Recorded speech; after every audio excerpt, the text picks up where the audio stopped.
നമസ്കാരം. ഹെലികോപ്റ്റർ അപകടത്തിൽ Iran president Ebrahim Raisi കൊല്ലപ്പെട്ടതായ റിപ്പോർട്ട് പുറത്തുവരവെ ഔദ്യോഗിക യാത്ര അമേരിക്കൻ പ്രസിഡന്റ് ജോ ബൈഡനും റദ്ദാക്കി. അമേരിക്കയുമായും കടുത്ത ശത്രുത പുലർത്തുന്ന രാജ്യമാണ് ഇറാൻ. ഇസ്രായേലിലേക്ക് മിസൈലുകൾ വർഷിക്കാൻ നിർണായക തീരുമാനമെടുത്ത ഇറാൻ പ്രസിഡന്റ് കൊല്ലപ്പെട്ടതായി പുറത്തുവരുന്ന റിപ്പോർട്ടുകൾ അതീവ ഗൗരവത്തോടെയാണ് ലോകരാജ്യങ്ങൾ കാണുന്നത്. കാലാവസ്ഥ പ്രതികൂലമായതാണ് അപകടത്തിന് കാരണമെന്ന് പറയുന്നുണ്ടെങ്കിലും വിശദമായ അന്വേഷണം നടക്കുമെന്നാണ് സൂചന. ഇക്കാര്യത്തിൽ റഷ്യൻ അന്വേഷണ ഏജൻസികളുടെ സഹായവും ഇറാന് ലഭിക്കും. ഇറാൻ പ്രസിഡന്റ് സഞ്ചരിച്ച തകർന്ന ഹെലികോപ്റ്റർ കണ്ടെത്താനും റഷ്യയും തുർക്കിയും പ്രത്യേക സംഘത്തെ തന്നെ അയച്ചിരുന്നു. രക്ഷാപ്രവർത്തനത്തിനായി പ്രത്യേക പരിശീലനം ലഭിച്ച സംഘത്തെ തന്നെയാണ് റഷ്യ അയച്ചിരിക്കുന്നത്. ഹെലികോപ്റ്റർ അപകടത്തിൽപ്പെട്ട സംഭവത്തിൽ അപകട സ്ഥലം കണ്ടെത്തിയെന്നും ഉസി ഗ്രാമത്തിനടുത്താണ് ഹെലികോപ്റ്റർ ഇറക്കിയതെന്നും വാർത്താ ഏജൻസി റിപ്പോർട്ട് ചെയ്തിട്ടുണ്ട്. മോശം കാലാവസ്ഥ രക്ഷാ ദൗത്യത്തിന് തടസ്സമാവുകയായിരുന്നുവെന്നും റിപ്പോർട്ടിൽ പറയുന്നു. അസർബൈജാൻ അതിർത്തിക്ക് സമീപം ജോൾഫ നഗരത്തിലാണ് അപകടമുണ്ടായത് എന്നാണ് പുറത്തുവരുന്ന വിവരം.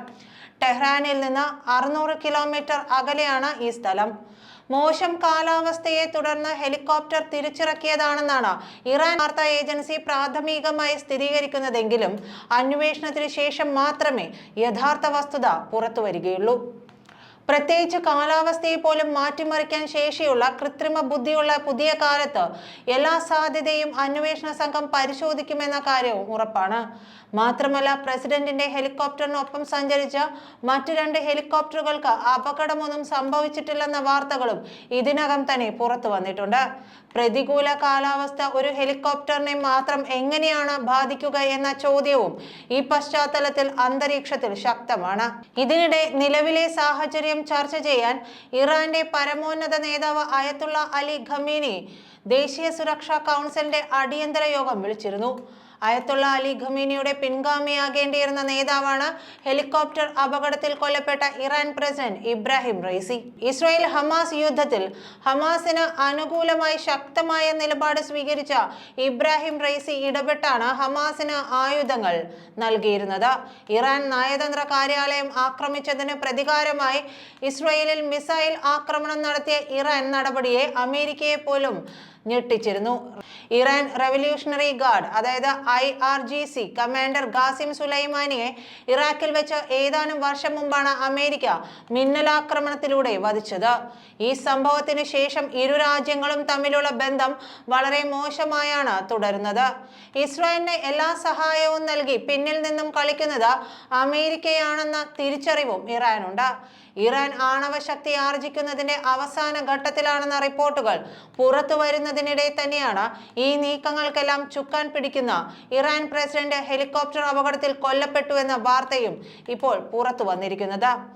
ഇറാൻ പ്രസിഡന്റ് ഇബ്രാഹിം റൈസിയും വിദേശകാര്യമന്ത്രി ഹുസൈൻ അമീർ അബ്ദുല്ലാഹിയാനും ഹെലികോപ്റ്റർ അപകടത്തിൽ കൊല്ലപ്പെട്ടതിൽ അട്ടിമറി നടന്നിട്ടുണ്ടോ എന്നതും ചിന്തിക്കേണ്ടതാണ്. ഉണ്ടെങ്കിൽ അതിന് പിന്നിൽ ഇസ്രായേലാണെന്ന് വിശ്വസിക്കുന്നവരുമുണ്ട്. ഇസ്രായേൽ ചാരസംഘടനയായ മൊസാദിന്റെ കരങ്ങൾ ഇതിന് പിന്നിലുണ്ടോ എന്നും സംശയിക്കേണ്ടിയിരിക്കുന്നു. ഇറാനും ഇസ്രായേലും വർഷങ്ങളായി ശത്രുതയിലുള്ള രാജ്യങ്ങളാണ്. പുറമെ അമേരിക്കയും സൗദിയും ഇറാനെതിരാണ്.